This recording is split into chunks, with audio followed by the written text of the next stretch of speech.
Hello मित्रांनो, तुम्हाला मी सुरुवातीला आधी माझी पोझिशन दाखवतो. अगर तुम्ही राईट साईडला बघत असाल तर 1900 रुपयाचा प्रॉफिट आहे 1893चा. ओके. तर सुरुवातीला मी जसं कालच्या व्हिडिओमध्ये तुम्हाला सांगितलेलं, अगर तुम्ही तो व्हिडिओ पाहिला नसेल तुम्ही तो पाहू शकता की पहिले 5 मिनिटाची अगर गॅप अप झाल्यावरती कॅन्डल बनते. क्लोजिंग दिल्यानंतर जसं हाय ब्रेक केला एक आपल्याला बऱ्यापैकी मोमेंटम मिळू शकते. मार्केटने तशा बऱ्यापैकी एक मोमेंटम दिली. पण सुरुवातीला मी जसं सांगतो, मी जरा अर्ली एंट्री घेतो जेणेकरून माझा टार्गेट मोठा असतो आणि त्याच्यामुळे मला लॉस पण होतो त्यामुळे. पण मला आता त्याची सवय झाली की मी एंट्री थोडी लवकर घेतो जेणेकरून मला प्रॉफिट मोठं होईल. तर मी ऑलमोस्ट ह्या लेवलच्या आसपास किंवा इथे कुठेतरी एंट्री घेतली. ओके. आणि मग त्याच्यानंतर माझा एक एस एल गेला आणि त्यामध्ये मला 1500 रुपयाच्या आसपासचा 1500 की 1700च्या आसपास मला एक लॉस झाला. तर ठीक आहे, पहिला ट्रेड माझा लॉसमध्ये गेला आणि जसं परत रिव्हर्स होऊन अगर हा लेवल ब्रेक केला ना, मी माझी एंट्री परत घेतली आणि ऑलमोस्ट एकदम टॉपला मी सेल केला. तर टॉपला सेल करायचं रिझन मी तुम्हाला सांगतो. अगर तुम्ही 15 मिनटाच्या टाईम फ्रेममध्ये आल ना तर तुम्हाला दिसेल की ऑलमोस्ट त्याने 6 ग्रीन कॅन्डल बनवले. ठीक आहे, 1 2 3 4 5 6. ठीक आहे, ऑलमोस्ट 6 कॅन्डल ग्रीन पण आणि 7वी पण ग्रीन करायला गेला. तर मी एकदम टॉपलाच मी सेल केला कारण मला डाऊट होता की ऑलमोस्ट आता 10 पॉईंटच बाकी होते, माझे 10 पॉईंटच बाकी होते आणि टाईम पण झाले 10:30 वाजले. म्हटलं 10:30पर्यंत 10 पॉईंटच बाकी आहेत तर 3:30 वाजेपर्यंत खेचून उपयोग नाही 10 पॉईंटसाठी. त्यामुळे मी एकदम टॉपला एक्झिट केला कारण मला माहिती आहे ते एक रेड कॅन्डल बनू शकते. मग रेड कॅन्डलच्या नंतरचा काय भरोसा नसतं. ठीक आहे, अगर वरती असं डायरेक्ट ब्रेक केलं असतं पण त्याप्रमाणे बऱ्यापैकी खाली येईल आणि मी एक्झिट केली ती. आणि एक दुसरं रिझन, प्रॉफिट तुम्हाला कमी दिसत असेल तर प्रॉफिट कमी व्हायचं रिझन मी तुम्हाला सांगतो. कारण काल मी जसं सांगितलं की मी कमीत कमी एकदाही एस एल नाही गेला तर मी 6000 प्रॉफिट घेणार. ठीक आहे, एक एस एल गेला तर माझ्याकडून 4000चं प्रॉफिट होऊ शकतं असं माझं प्लॅनिंग होतं. पण अगर तुम्ही बघत असाल तर मिड कॅप निफ्टीने लॉट साईज कमी केले. ठीक आहे, तर हे मला माहितीच नव्हतं. मी ॲक्च्युली न्यूज चॅनल वगैरे बघत नाही किंवा मी एवढे न्यूज बघत पण नाही. मी फक्त आणि फक्त कॅन्डल बघतो आणि चार्ट बघूनच मी ट्रेड करतो. त्याच्यामुळे मी नॉर्मली जसं आपण ट्रेडिंग करतो तशी मी ट्रेडिंग केली. आणि नंतर मी जेव्हा कॅल्क्युलेट करत होतो, जेव्हा मी माझं सेकंड एंट्री घेतली सेकंड टाईमला, ठीक आहे, 5 मिनटामध्ये जसं सेकंड टाईमला एंट्री घेतला आणि माझा एव्हरेज होता 50चा. ठीक आहे, म्हणजे 50मध्ये मी 2 लॉट सेल केले. तर माझा हिशोब होता की 75चा लॉट साईज आहे तर ते मला मॅक्झिमम प्रॉफिट 7,500 रुपये आहे. ठीक आहे, आणि त्याच्यामध्ये माझा 1500 1700चा काहीतरी लॉस झाला. म्हणजे मला किती पॉईंट घ्यायचे ह्या हिशोबाने मी फक्त कॅल्क्युलेशन करत होतो. तेव्हा मला 4000 प्रॉफिट मी घेऊ शकतो होतं असं माझं प्लॅनिंग होतं की 10 पॉईंटला अगर मी एक्झिट केलं तरी मला 4000 रुपये प्रॉफिट मिळते. ठीक आहे, तर मग जसं 20 पॉईंटवरती आला ना, 20 रुपयाच्या प्रीमियमवरती आला तर मला प्रॉफिट खूप कमी दिसत होतं. त्याच्यानंतर मी जस्ट बघितलं तर तिकडे लॉट साईज कमी झालेली, तिकडे माझं लक्ष नव्हतं. त्यामुळे माझं ॲक्च्युली मी जास्त इन द मनीमध्ये पण नाही केलं आणि सध्या लॉट साईज प्रत्येक गोष्टीची कमी केल्यामुळे आता प्रॉफिट पण थोडा छोटा होतं. ओके. पण ठीक आहे, आता लॉट साईज जर मोठी असती तर माझा प्रॉफिट पण मोठा असतो कारण मी त्यात लॉट साईजच्या हिशोबाने मी ट्रेडिंग घेतलेली. ठीक आहे, तर नेक्स्ट टाईमला मी बरोबर थोडी जास्त इन द मनीमध्ये ट्रेड घेईन आणि त्याप्रकारे मी 6000च्या आसपासचा कवर करायचा नक्की प्रयत्न करेन. आणि अगर तुम्ही बघत असाल जसं मी सांगितलं 5 मिनटाची कॅन्डलचा हाय ब्रेक केला तर एंट्री मिळाली असेल. आज बायसला पण चांगला प्रॉफिट मिळाला ते टॉपपर्यंत. कारण जसं मी बघतो 12800चा कॉल आहे ना, इकडे आला तेव्हा 30 रुपयाचा होता. ठीक आहे, आणि माझा टार्गेट होता 70 रुपीज, म्हणजे 40 पॉईंट्स 60 to 70च्या आसपास आपण एक्झिट करू शकतो जेणेकरून आपल्याला बाईला पण 1:3चा किंवा 1:4चा प्रॉफिट होऊ शकतो. तर हा 30 रुपयाचा प्रीमियम माझ्या ते 80-90ला पण गेला आणि मग त्याच्यानंतर तिथून ते रिव्हर्स घेतला. म्हणजे आपलं बाईंगमध्ये पण आज टार्गेट कंप्लीट झालं. ठीक आहे, मी स्वतः फक्त सेलिंग केली पण मी बायर्सचं पण काल सांगितलेलं. आणि अजून एक तुम्हाला सिम्पल सांगतो.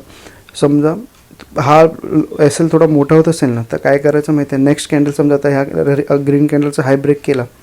ठीक आहे, आणि त्याच्यानंतर अगर जी सेकंड कॅन्डल बनते ना त्या हाय ब्रेक केलं तर त्या सेकंड कॅन्डलचा लो पण आपण आपला एस एल ठेवू शकतो जेणेकरून आपला एस एल हा थोडा छोटा होईल. ठीक आहे, समजा आता हा पहिल्या कॅन्डलचा हाय ब्रेक केला, वरती गेला, खाली आल्यानंतर हा जो लो बनेल ना तो लो आपण आपला एस एल ठेवू शकतो आणि एंट्री आपण पहिल्या कॅन्डलचीच ठेवायची जेणेकरून आपला एस एल थोडा कमी होईल. ठीक आहे, कारण हा एस एल जरा थोडा जास्त मोठा होता, बायर्ससाठी पण खूप मोठा होतो. कारण बायर्समध्ये अगर तुमचं थोडं तरी साईडवेज गेलं ना मार्केट तर लॉस होण्याचे जास्त चान्सेस असतात. ठीक आहे, सेलर्सचा ठीक आहे, अगर ह्या मार्केट इथे टच होत नसेल, इकडे वरती खाली करत असेल तरी त्याला प्रॉफिट होऊ शकतं. ठीक आहे, फक्त बायर्ससाठी अगर तुम्ही बघत असाल तर 5 मिनटाची अगर पहिली मोठी कॅन्डल मिळत असेल तर आपण सेकंड कॅन्डलचा लो पण आपण आपला एस एल ठेवू शकतो. ठीक आहे, आणि आज तुम्हाला एक डाऊट आला असेल की मी आज लवकर व्हिडिओ अपलोड करतो, कारण मी ॲक्च्युली आज घरीच आहे. मी आता एक लॅपटॉप घ्यायला होतं, मॅकबुक घ्यायला होतं. तर त्याच्यामुळे, कारण आता सध्या ट्रेडिंग कसं नॉर्मली आयपॅडवरती ट्रेडिंग वगैरे एवढी मला इझी वाटत नाही. अगर लॅपटॉप असेल तर आपण अजून बऱ्यापैकी ट्रेडिंग करू शकतो, चार्ट मोठा दिसू शकतो.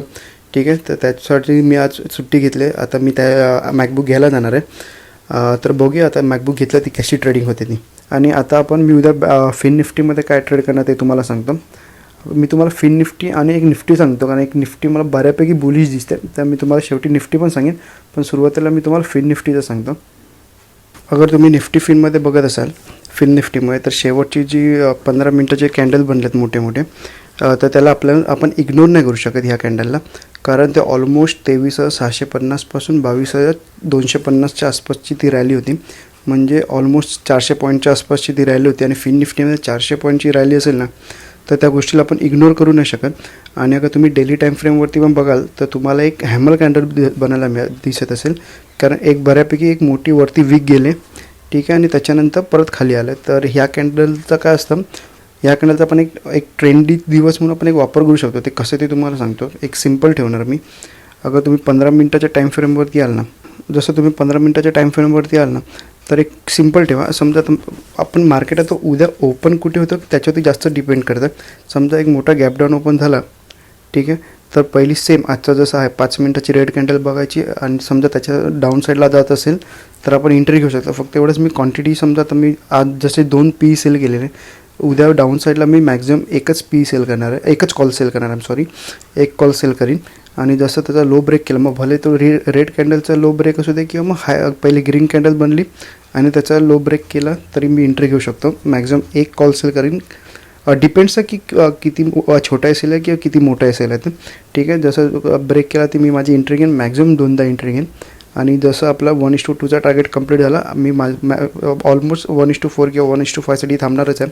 प्रत्येक लॉटवरती 3,000च्या आसपासचा प्रॉफिट घ्यायचा माझा प्रयत्न असेल. ठीक आहे, त्याचप्रमाणे समजा मार्केट गॅप ओपन झाला ना, तर एक मार्केट वॉलेटाईल करणं, तर त्या जबरदस्ती एंट्री घेऊन उपयोग नाही. कारण जोपर्यंत 23,730चा जोपर्यंत लेवल ब्रेक नाही होत नाही ना, तोपर्यंत एंट्री नाही घेऊ शकत. कारण त्याचं तुम्हाला लेवल सांगतो, कारण मार्केटने इथून हा डाऊनफॉल झाला, बरोबर, तर मार्केटला हा लेवल ब्रेक करणं जास्त गरजेचं आहे. ठीक आहे, तर हा लेवल ब्रेक केला तर एक वरच्या साईडला एक मोठी मुवमेंटम मिळू शकते, जेणेकरून आपल्याला 1:4 किंवा 1:5चा टार्गेट आपल्याला इझिली मिळू शकतो. ठीक आहे, तेच एक रिझन आहे.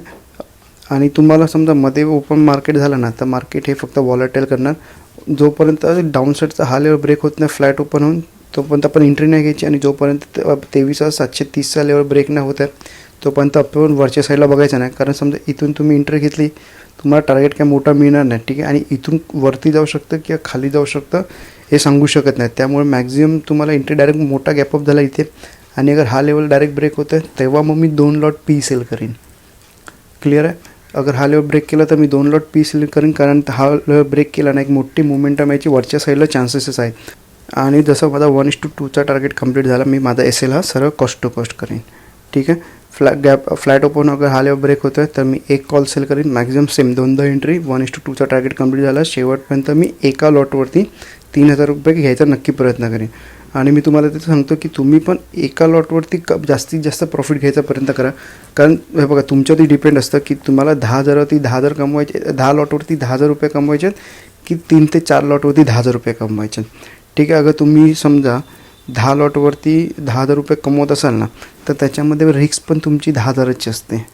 ठीक आहे, हाच एक हे अगर तुम्ही कमी लॉटमध्ये अगर जास्त प्रॉफिट घेत असाल, तुम्ही अगर टार्गेट मोठा ठेवत असाल ना, तर तुम्ही आता माझ्या प्रकार समजा आता 3 लॉटवरती मी 9,000 इझिली काढू शकतो, जेव्हा माझ्या साईडने मार्केट जाईल तेव्हा, बरोबर.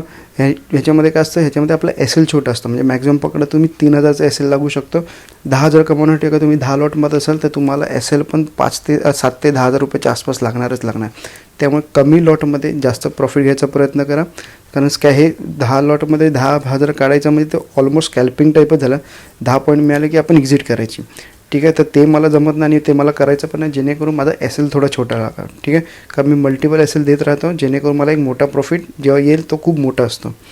आता मी तुम्हाला निफ्टीबद्दल सांगतो, कारण मी निफ्टीमध्ये स्वतः ट्रेड घेणार आहे, त्याचं मी तुम्हाला लॉजिक सांगतो की काय होऊ शकतं.